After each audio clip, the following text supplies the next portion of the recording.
Mesti korang nak tengok kan, apa condition motor RS korang kalau mileage 30,000 tak pernah buka. Macam contoh motor ni, mileage 30,000 lebih tak pernah buka, and then dah ambil package cuci oil strainer, tak pun check oil strainer korang dekat motor dia lah. Sekarang tengah promo hujung tahun, harga asal dekat RM200, tapi tengah ada promo hujung tahun, harga RM160 lebih sahaja. Lepas tu ramai datang untuk check oil strainer.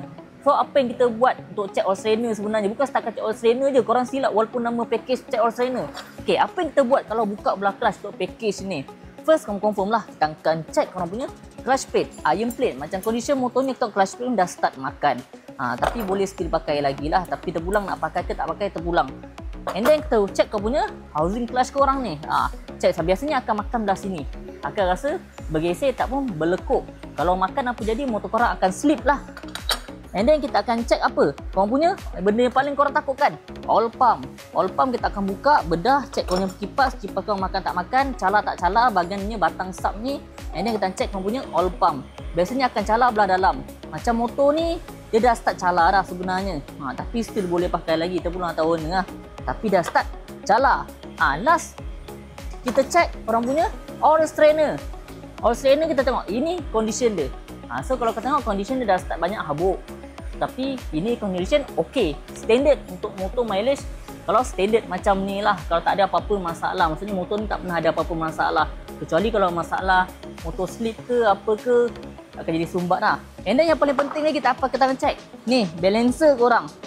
Balancer korang dalam ni kita akan cocok kamera, kita akan tengok condition balancer korang lah. Jadi kita akan payung video lah macam mana condition motor ni punya balancer, elok ke tak elok. Ini condition mileage 30,000 untuk motor ni lah. Kau nampak lah, dia punya spring okey. And then dia punya damper getah tu dah start nampak ada free play, goyang macam ni. So kalau goyang ni dah agak goyang dah sebenarnya.